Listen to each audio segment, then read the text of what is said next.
Welcome back to my channel. I'm going to react to this topic about seniors versus children. I always like to bridge the gap between the old generation and the new generation. Even though they're kids, I think there might be something to learn from there. I'm always interested to just kind of learn from my elders, which is something that I've always kept dear to my heart since high school. That was just something that I've always, I always appreciate. So it's Jubilee. Let's do this.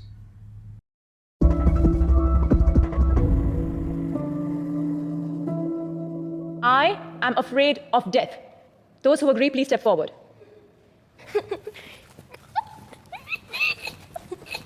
Okay, I want to sit in the middle. I'm in the middle.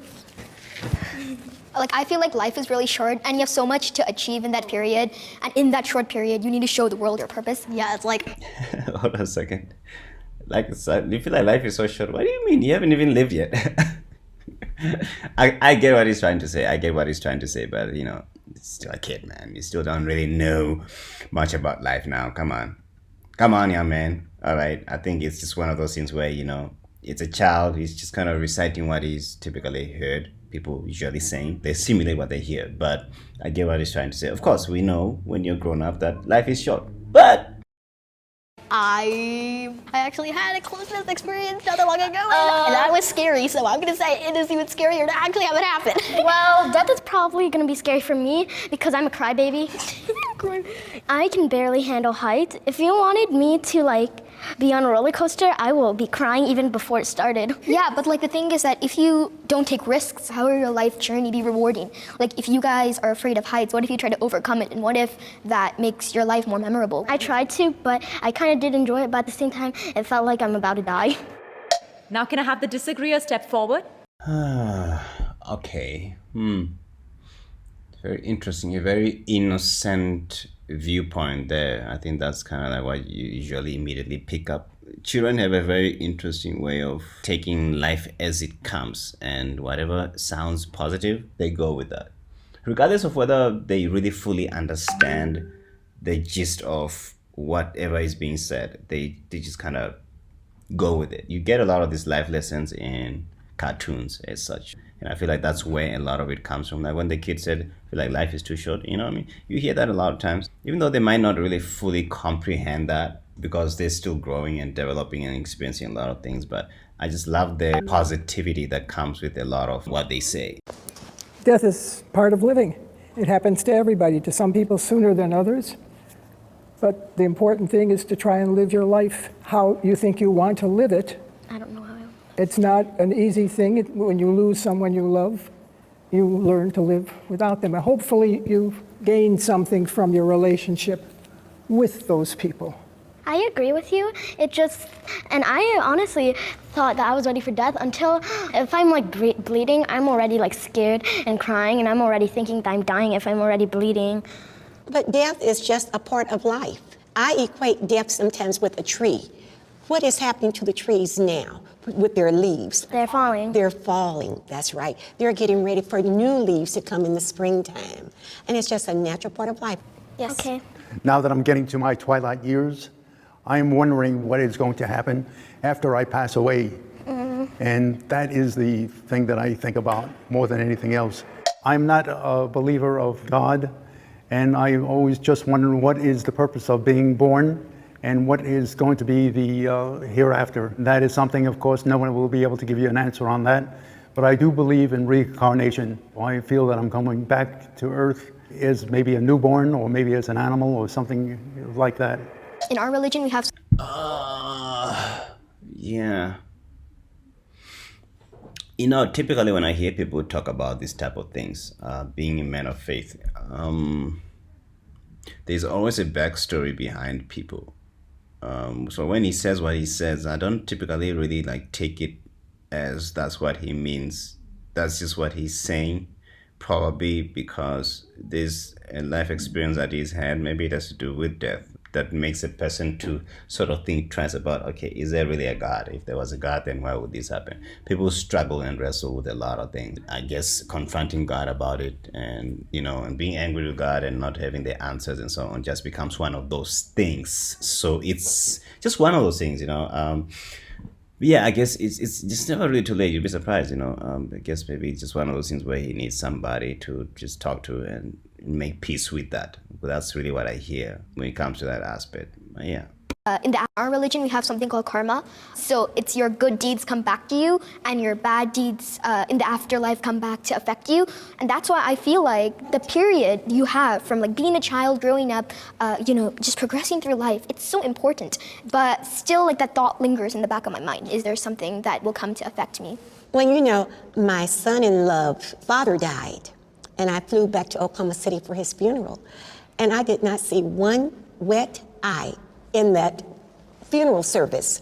Everybody was laughing, joking around, because that's the way that Paw lived. And I left there thinking, I don't want people crying over me. I want them to be happy for me and happy for themselves.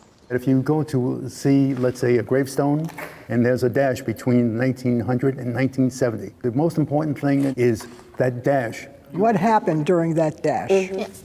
The time that you lived and what you were able to accomplish, and what kind of a legacy did you leave to your family and your heirs is very, very important to me. I have been in love.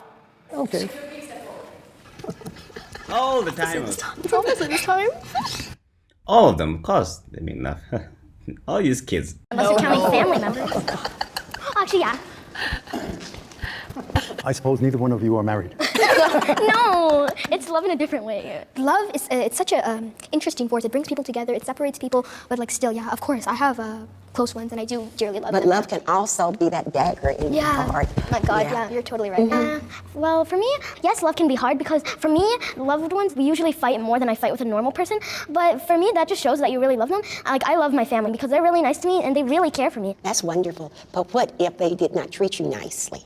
Well, they're still my family. I still And gotta you love still them. love them. That's right. That's very interesting. You know, it's not like, you know, once again, it's just one of those things that just goes to show you, like, children, you know, we tend to take for granted children's ability to understand the world because we always tend to think that everything must go through this rationale, this brain that is lived through different experiences, and how, you know, obviously how the brain develops and grows over time determines how it handles the logical side of how you think and how you balance, you know, emotions and everything.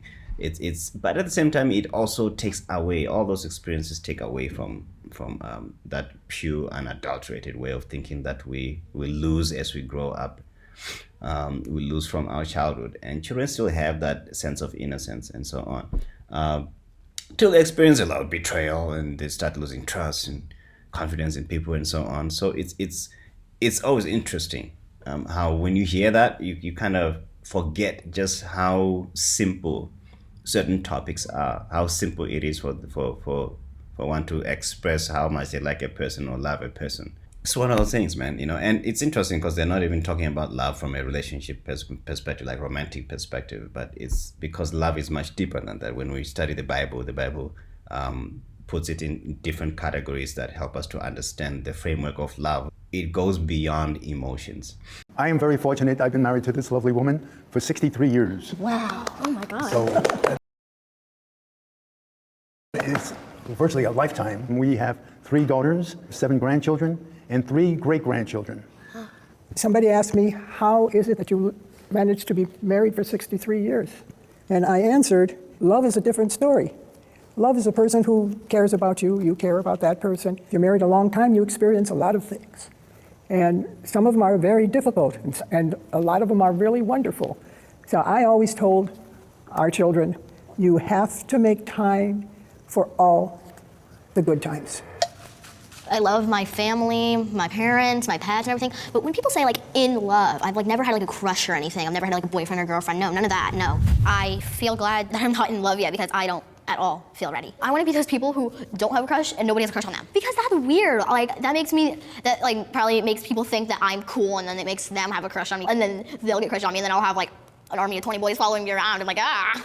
Do you think that in the future, the love that your family gives you is equal to that of a love that a partner would give you. Like, these guys definitely love each other so much. And I think the love of your guys' family plus your guys' connection with each other were the reasons you guys got through hard times together. I mean, it could be true that they love me as much as my family, like in 6 years from now when I actually start dating or something. The love and the things your family teaches you are really like gonna stay with you forever, even though a lover might not. Yeah, I think she sort of encapsulates a really cool thing that, you know, when you're like a lot of YouTubers begin to be followed around by people and they stalk them in their DMs and stuff like that, because, you know, and they're like, no, I don't need any of that, you know, because people just kind of bring all this attention to you that you don't really want. You're like warning it off. She's kind of like reminding me of that kind of scenario and situation, you know, that there's the kind of love that you don't really want, like you don't need that. And that's kind of like where she is right now. She's just a kid. She's just trying to say, hey, I'm still growing up. I'm not ready for any of that stuff. I don't need any of that. She's focusing more on the love aspect of family, because that's the stuff that's real right there. People are mostly good.